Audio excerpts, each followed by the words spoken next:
Polski nie ma na mapie. Jest rozebrana pomiędzy Rosję, Austro-Węgry i Prusy. 1914. Wielka wojna. Wojna budzi wśród około 20-tysięcznej emigracji polskiej we Francji nadzieję na odzyskanie niepodległej ojczyzny. Niesprzyjającym jest decyzja władz francuskich o internowaniu obywateli państw wrogich, również Polaków, posiadaczy paszportów niemieckich lub austro-węgierskich. Ambasada rosyjska niechętnie odnosi się do polskich inicjatyw wojskowych we Francji. Francja nie chce się sprzeciwiać Rosji. Ostatecznie władze Francji pozwalają na rekrutację ochotników różnych narodowości do sił zbrojnych walczących w formacji Legii Cudzoziemskiej Armii Francuskiej.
Polak na bagnety, żyj swobodo podrożyj, takim hasłem cnej podniety.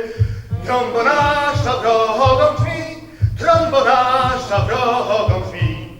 Hej, kto Polak na bagnety, żyj swobodo Polsko, takim hasłem cnej podniety. Trąbko nasza wrogą drzwi, trąbko nasza wrogą drzwi.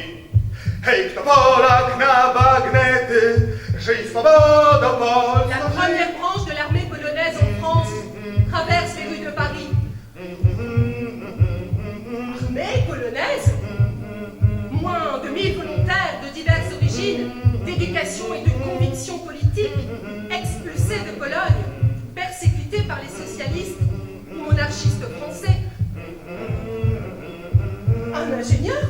parti en France pour fonder une société grâce à l'exploitation de ses ressources pétrolières.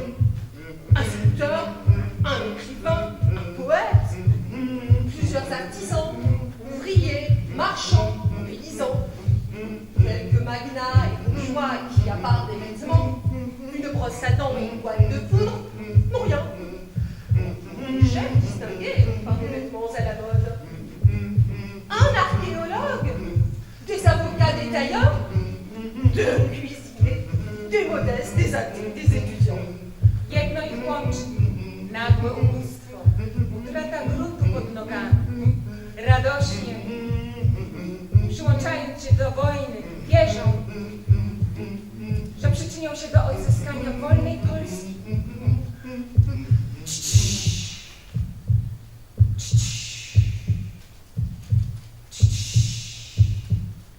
Wagony jęcząc wloką się niemiłosiernie,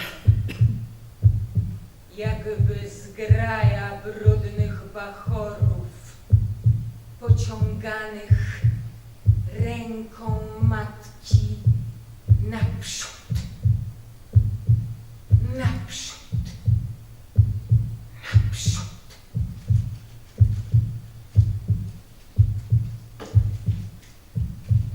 Stacja Bayonne! À leur descente du train, des personnes sales leur apportent de la soupe dans deux grands plats. Une infusion de mouches, moustiques, moucherons, tout droit sortis des marécages. Il est impossible de manger en toute conscience, même avec un estomac vide.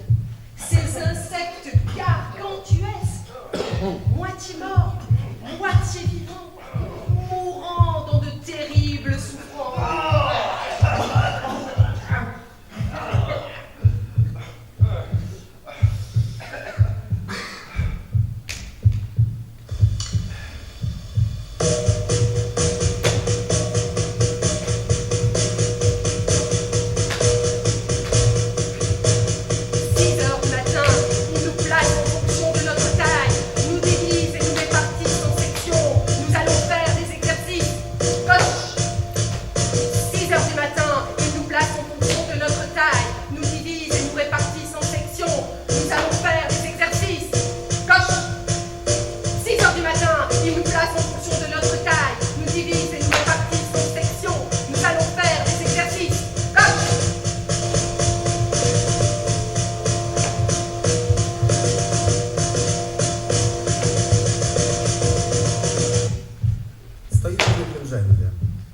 Oglądają nas i rzucają pod nogi ubrania i buty.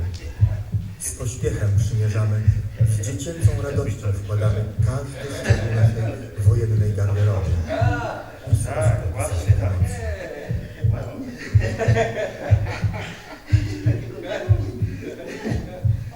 Stoimy w jednym rzędzie. Oglądają nas i rzucają pod nogi ubrania i buty. Z pośpiechem przymierzamy, z dziecięcą radością wkładamy każdy szczegół naszej wojennej garderoby. Nie sposób opisać tej emocji.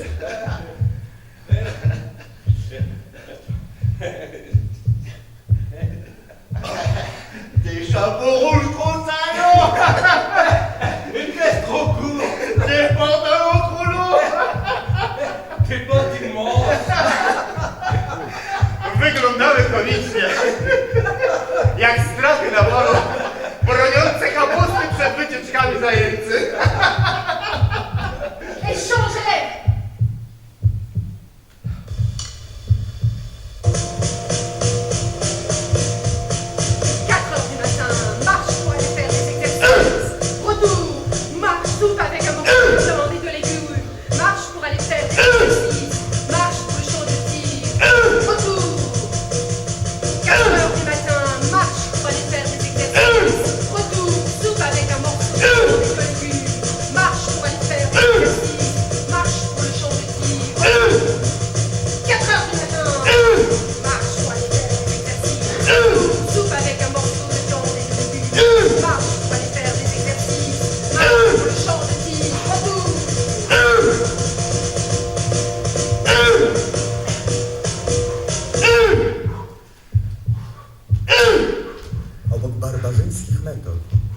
surowej dyscypliny prowadzenia ćwiczeń często dochodzi do sprzeczek.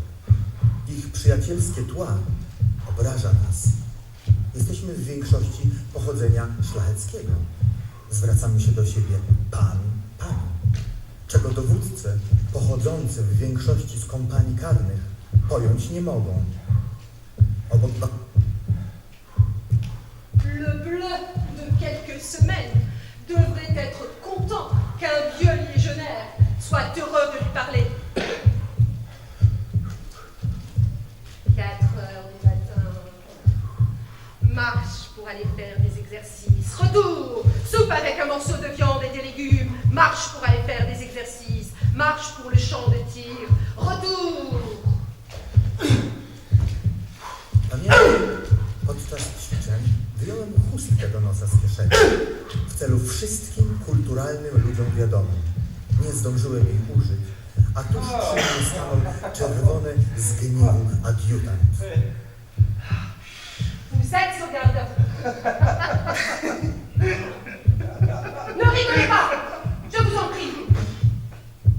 Od tego dnia zapomniałem, jak wygląda chustka do nosa. Lorsque nous effectuons les exercices rigoureux sans aucun problème, s'ajoutent les lourdes marches et manœuvres qui se terminent généralement par une attaque à la baïonnette avec des cris inhumains.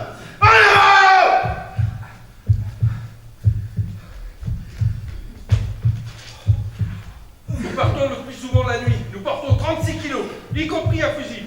Et nous parcourons en moyenne 40 km par jour. Nous ne prenons pas de repas de la journée. Il nous faut attendre le soir.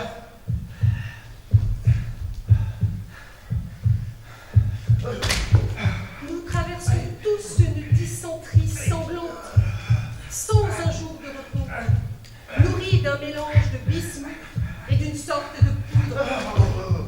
Surmenés jusqu'au bout, nous demandons à Dieu une mort rapide.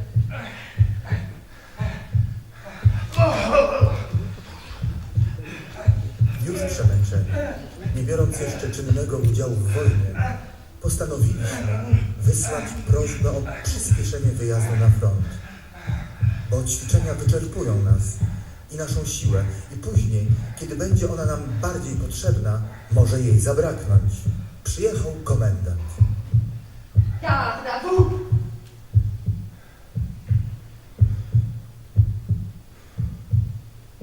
La bonne volonté et le courage ne suffisent pas. Si vous voulez vous battre, vous devez être capable de vous battre. Vous êtes à bout seulement après quelques dizaines de kilomètres, alors que dans les tranchées, les soldats se battent toute la nuit. Nous vous enverrons plutôt que vous ne le pensez. Et vous voulez devenir des soldats? Mais vous n'êtes encore que des enfants. C'est pour ça que vous êtes si pressés.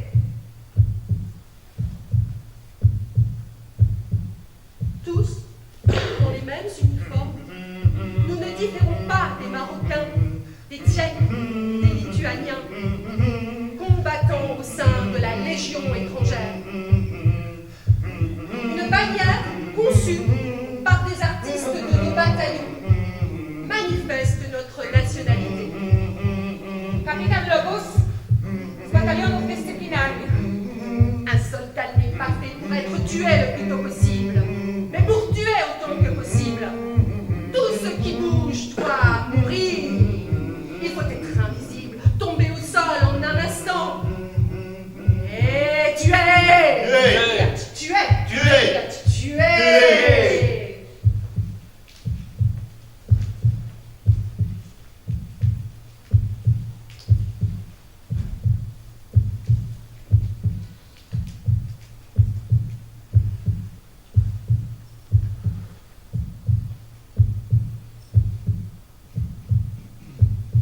Zbierają adresy rodziców, by zawiadomić w razie śmierci.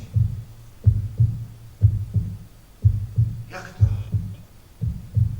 Czyżbyśmy mieli nie zobaczyć tego, co tak bardzo kochamy, za czym tak tęsknimy? Wyobraziliśmy sobie matkę, daleko w Polsce, trzymającą w rękach list po francusku, zawiadamiający, że jej syn nie żyje.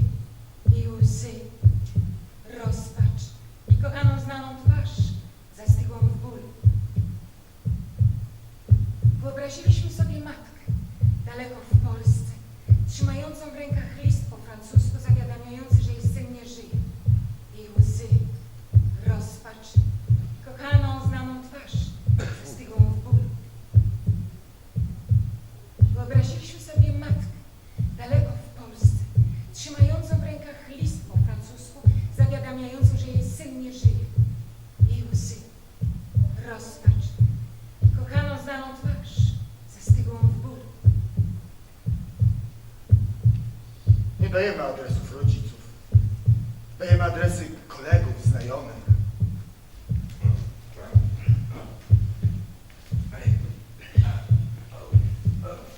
Nous avançons par groupes de 4. Ici et là, les fenêtres s'ouvrent sur des coiffes de jolis cheveux.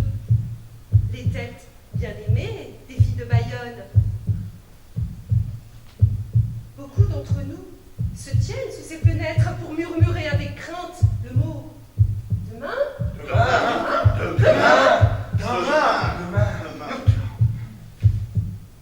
Dernière visite médicale. Certains d'entre nous souffrent d'une forte dépression nerveuse et d'un épuisement physique. Ils ne partiront pas à la guerre. Pociąg wybija monotonny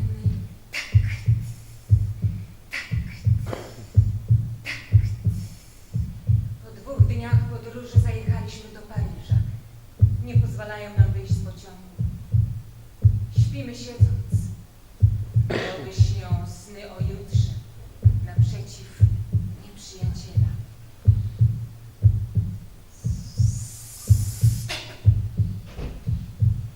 Nous nous arrêtons dans les buissons. Ils nous ordonnent un silence complet, seulement à quelques kilomètres de l'Allemagne. Prawie żaden z nas nigdy nie był w boju. Nie widział okopów. Nie strzelał do żywego człowieka. Panuje jedynie wyobraźnia.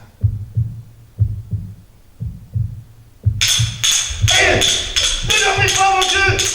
Écoutez! Attaque! Attaque!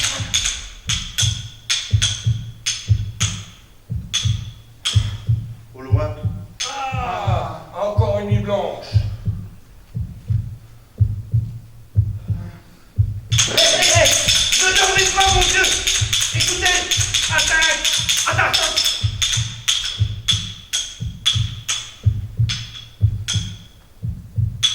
Encore au loin. Ah, encore une nuit blanche.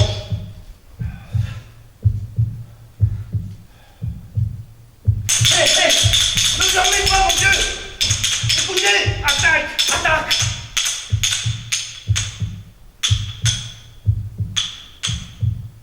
Encore au loin. Ah, encore une nuit blanche.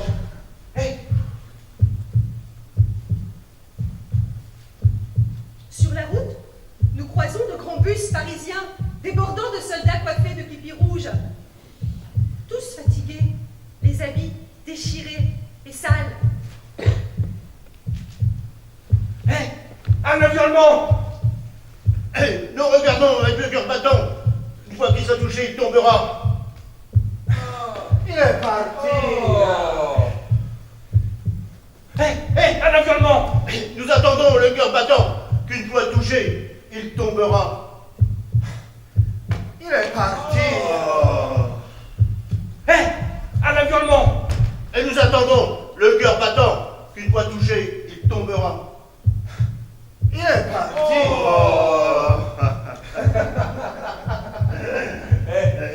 On nous donne De la vodka et du vin, il fait colada. du chocolat. Au bon.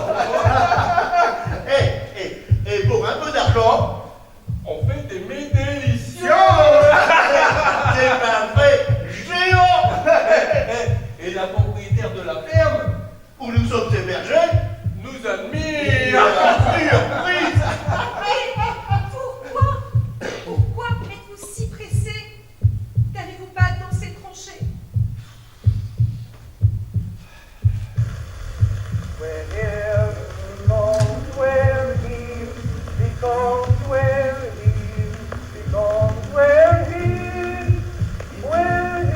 Nous allons dans la forêt, nous creusons de petits tranchées, appelées tranchées individuelles.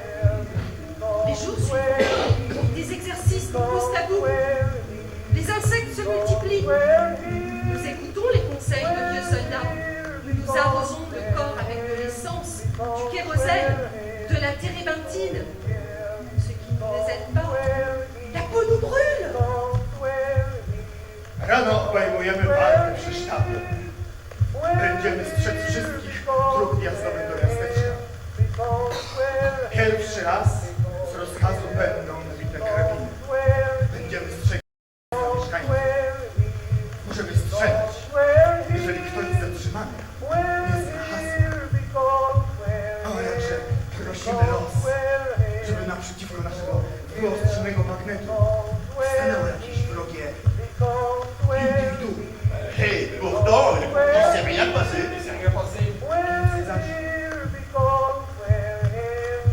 La nuit a tombé. Nous marchons vers les tranchées.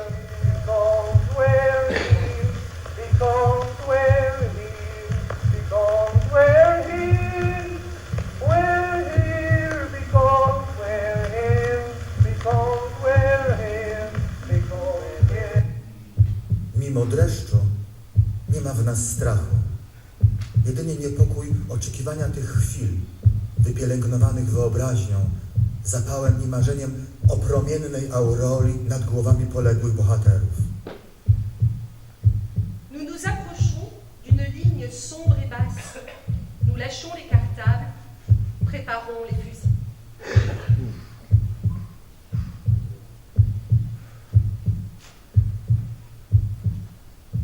Zachować zupełną ciszę. Nie palić papierosów. Nie oddalać się na krok. A jak tu nie palić? Comment ne pas fumer? Zaledwie wczoraj byli tu Niemcy. Jesteśmy o kilometr od okopów. Ah, mais on s'en fout. On allume, avec une cigarette allumée, on allume une autre et puis on fume. Eh, on en met dans les manches. Au premier rayon du soleil levant, nous ne savons pas où nous allons. En contrebas, à l'abri des arbres, se trouve une rangée de caves et d'abris. Les sous-sols, des glacières sans glace situées au bord du canal, servent d'appartements aux soldats. Nous déposons nos sacs le long des murs avant de réparer les toits effondrés. À la tombée de la nuit, nous apercevons des soldats sortir des abris et partir dans des directions inconnues. Nous transportons nos affaires dans les cellules abandonnées. Il nous faut ramper. L'intérieur est terriblement sombre et froid. 50 centimètres par personne.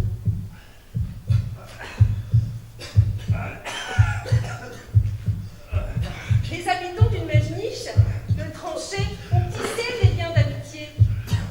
Chacun se bat farouchement pour le meilleur morceau de viande pour ses compagnons de cellule. C'est comme ça pour tout. Après avoir fumé une cigarette et une conversation sur les événements de la journée, un ami de la niche se place en premier sur le côté, puis le suivant, jusqu'au dernier, à l'entrée. Une fois que tout le monde est allongé, nous éteignons les bougies.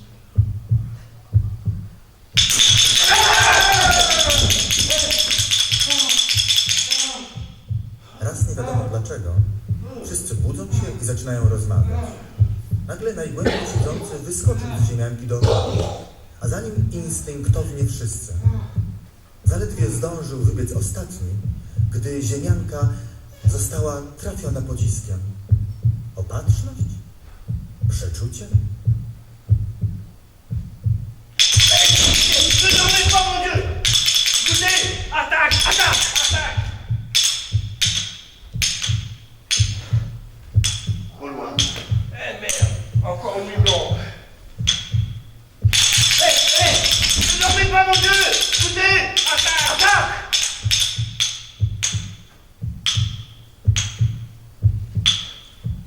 Encore loin. Ah merde, encore une nuit blanche. Ne dormez pas, mon Dieu! Écoutez! Attaque! Attaque!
ne provoque pas la moindre peur.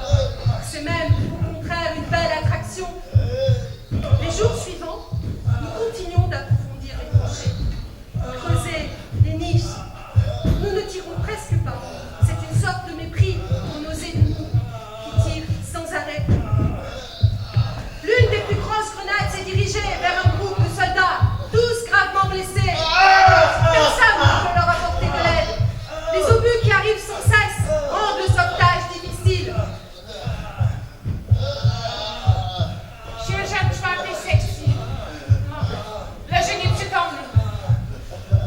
Raptem zrywa się i krzyczy. Vive la France! Jego twarz niewidoczna, skóra zerwana z czoła i z części twarzy wisi zakrwawiona na szyi. Ten zaledwie 20-letni bohater to żołnierz Legii Cudzoziemskiej od 16 roku życia.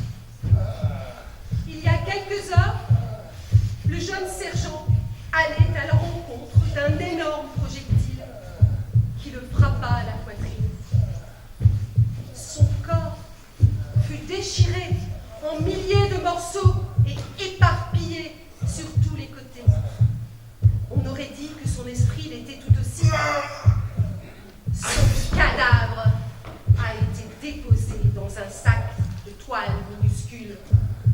C'est tout ce qui a été collecté.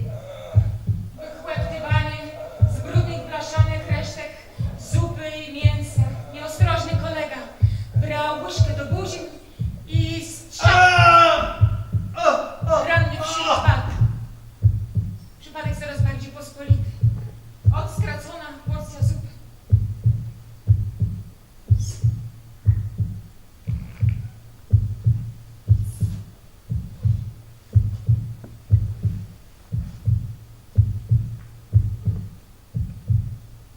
Skąd ta żądza krwi? U ludzi, którzy zaledwie parę miesięcy temu bledli na jej widok. Zupy z komarów zjeść nie mogli. Wojna, węzeł sentymentu i żądzy bezwzględnej krwi. Żołnierz na wojnie jest pod człowiekiem. Nigdy nie wie, dokąd idzie, dlaczego biegnie, kiedy i co będzie jadł, kiedy będzie spał, co będzie robił, ale wie na pewno, że zawsze i wszędzie, na wszystko musi być gotowym. Pendant des semaines, le corps est coupé dans les tranchées. Un soldat ne s'assied presque jamais. Il marche ou se tient debout rarement.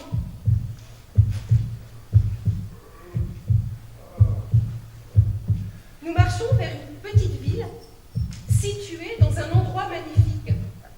Nous avons été placés dans les maisons de vigne sans devoir nous baisser, ce qui est un vrai confort. Pour la première fois depuis longtemps, nous enlevons nos lourdes bottes militaires.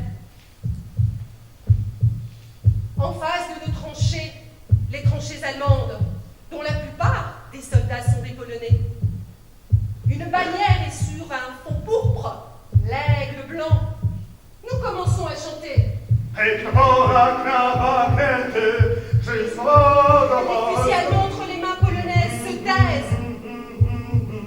Ils nous disent de ne pas tirer pour récupérer les corps et les cadavres des deux côtés. Nous sommes sortis, nous avons placé une banderole et nous avons crié.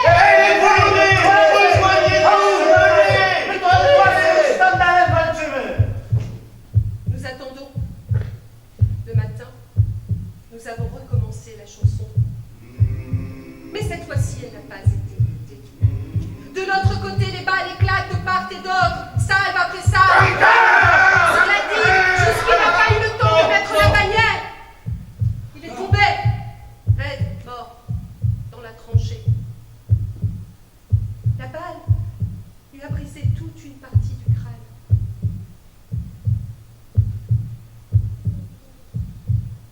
Niewstrzymane łzy płyną nam z oczu. Nikt z nas nawet nie śmiał podejrzewać, że padł z ręki Polaka. Nocą cała kompania polska została zastąpiona niemiecką. Jednak kilkudziesięciu Polaków przeszło na naszą stronę. Zima przechodzi powoli. Najgorsze są ciemne noce. W okopach nie widać naprzeciw idących kolegów. Warty wymagają ogromnego czuwania. Wszystko staje się bardziej wyczerpujące. Wiele ziemianek zapada się. Dużym wysiłkiem jest kopanie podziemnych mieszkań. Ziemi nie można wyrzucać. Trzeba ją koszykami wynosić na wierzch. Syzyfowy trud daje małe rezultaty. Nie śpiąc, kopiemy sobie coś w rodzaju rodzinnego grobu. Pod koniec trzeciej doby żaden z nas nie jest w stanie się poruszyć. Kładziemy się na wilgotnym, kredowym gruzie. Po przespaniu kilkunastu godzin wzywają nas na wartę. Nie możemy wstać. Ciężkie, obolałe ciała jakby wrosły w ziemię. Sprowadzony doktor stwierdził, że wszyscy mają pewien rodzaj influenzy. La vermine est partout. Dans la paille, Dans les couvertures. dans les coutures des sous-vêtements. Dans les sacs. Ah. Drapiemy się bez przerwy. Kolega trafił do szpitala. Jeden jest z powodu rozdrapanych ran. Do krwi.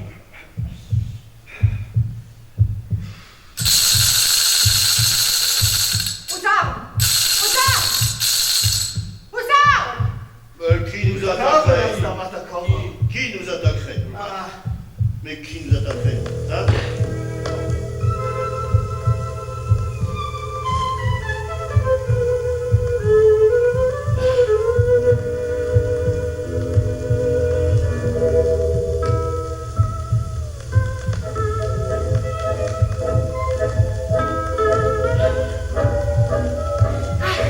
Gdyby tak móc, choć na godzinę, wpaść do swoich, przebiec ulicami Warszawy, popatrzeć, a potem wrócić na ten sam posterunek, na ten czarny, ciemny dom.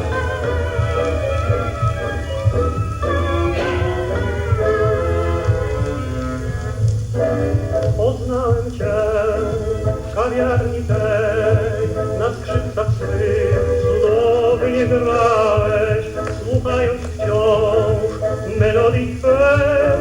Wiedziałem, że tą piosenkę do mnie słałeś, ach graj mi graj, rapsodię słów, niech leci w dal piosenka cicha. Ja proszę cię, chcę słyszeć znów srebrzysty ton i kilka słów. Graj skrzypku, graj przez całą noc, swe serce daj i wrażeń moc. Niech skrzypki latają, szanowne tango grają, za taką grę dam życie swe. Jutro! Demain, Jutro! demain, Jutro! demain. Dwie przestrzenie czasu. Dziś i jutro. Granicą ich to nie północ, nie zegarkowa 12. To rozkaz na bagnety. To pierwsze pchnięcie bagnetu w pierś nieznajomego człowieka, zwanego nieprzyjacielem. To może pierwszy jęk wydarty z własnej piersi.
Poproś, żeby się za mnie pomodlili. Mamo, nie płacz. Nie wiem, czy przeżyję. Tam po drugiej stronie są tacy sami chłopcy jak my. Tak samo jak my muszą zabijać. Nie wiem, dlaczego podoba nam się takie barbarzyństwo. Ale nie płacz, mamo. Ciesz się wolną ojczyzną.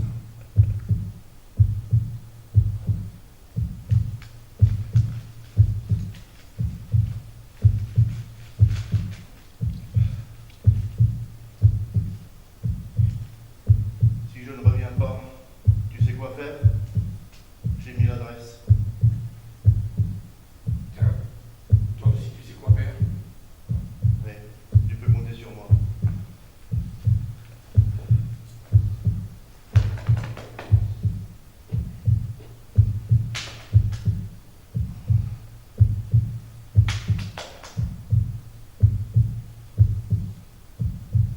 Przez otwarte drzwi latuje zapach kwiatów.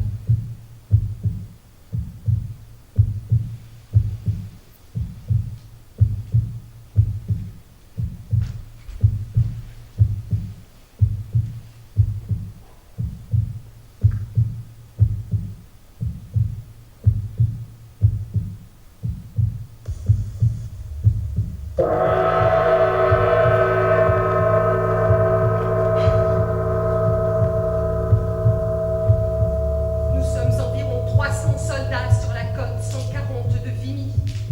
Une grenade, une tenaille pour couper les fils de fer, 250 cartouches, un couteau tranchant, de la nourriture enveloppée dans de la toile sur le dos, un sac de chaque côté. Prêt? Rassemblement? Dépêchez-vous! 1, 2, 3, 4. 1, 2, 3, 4, marche! 3 heures du matin. Nous y allons en groupe de 4. Descendons dans une tranchée étroite et profonde. Un mur formé de tout petits sacs remplis de terre se dresse au-dessus de nos têtes. 5 heures du matin. 9 mai 1915. Quelque part derrière la colline, notre premier canon a gémi.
niewidzialne potwory.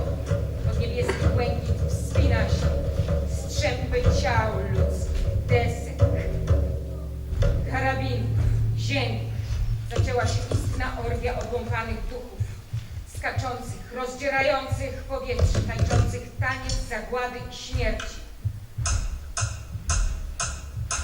Żyjecie? teraz Polska. Żyje teraz Polska! Żyje cała w każdym sercu. Żyje cała w każdym sercu!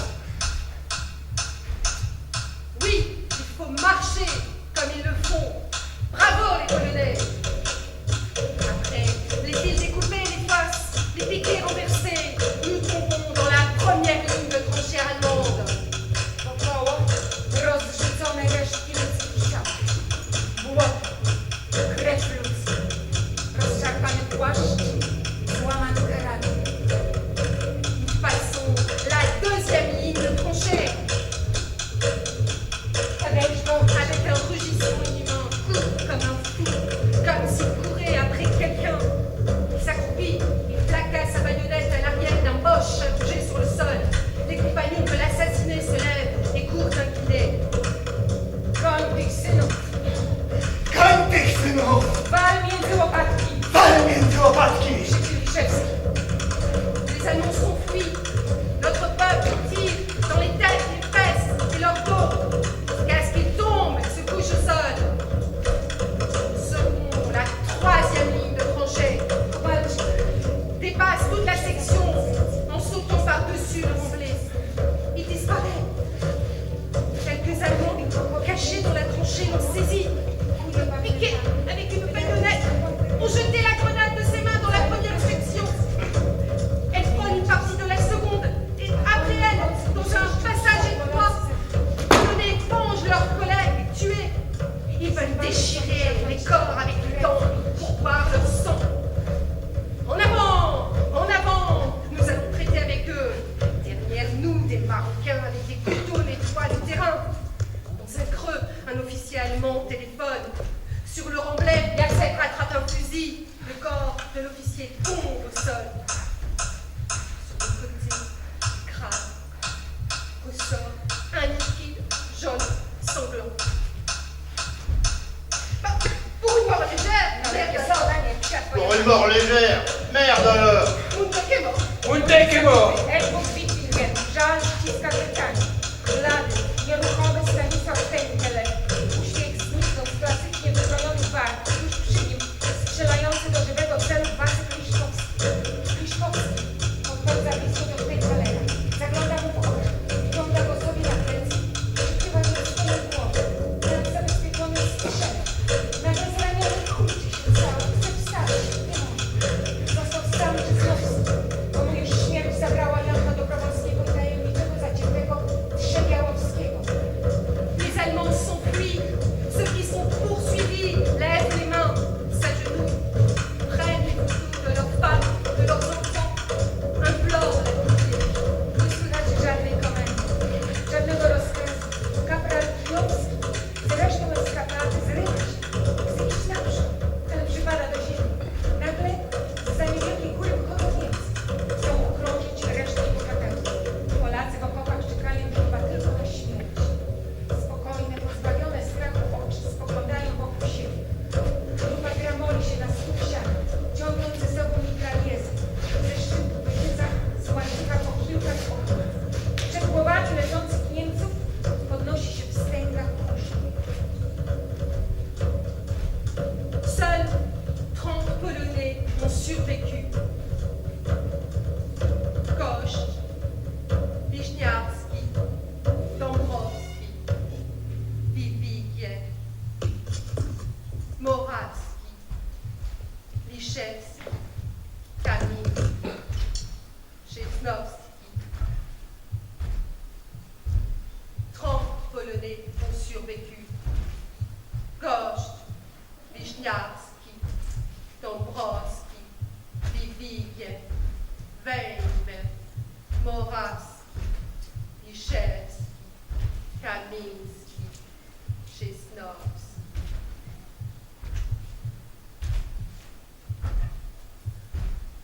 Widzieliście mojego syna? Avez-vous vu mon fils?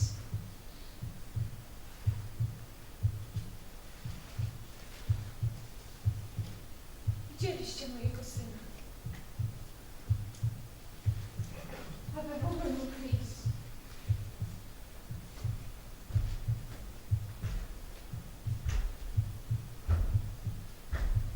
Widzieliście mojego syna?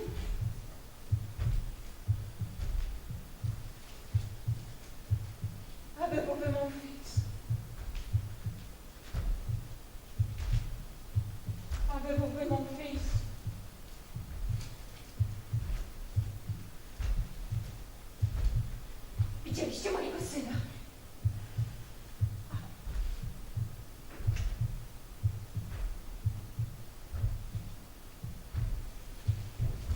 Avez-vous vu mon fils? Avez-vous vu mon fils?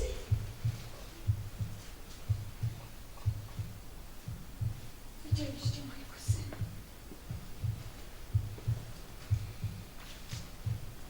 Avez-vous vu mon fils?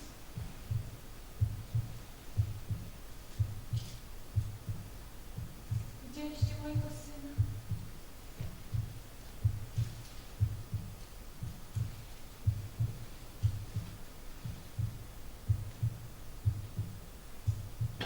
Zaśpiewam Panu, bo wielka Jego moc i chwała. On z niemocy zła swój lud wybawia. Zaśpiewam Panu, bo wielka Jego moc i chwała.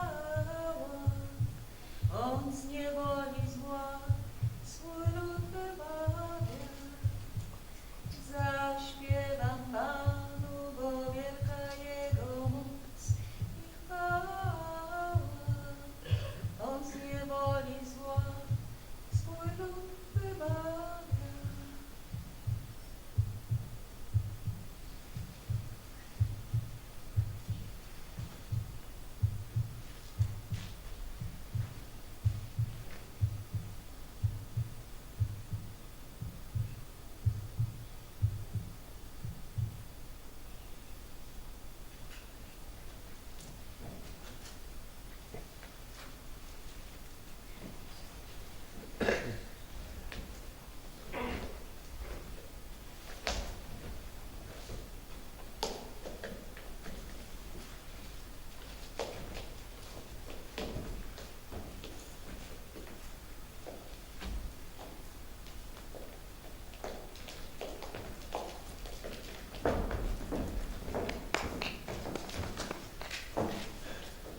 Raz, dwa. Jeszcze Polska nie zginęła, póki my żyjemy. Co nam obca przemoc dzieła, szablą odbierzemy. Marsz Dąbrowski, z ziemi polskiej do Polski, za Twoim przewodem złączy się z narodem. Marsz Dąbrowski, z ziemi polskiej do Polski, za Twoim przewodem złączy się z narodem.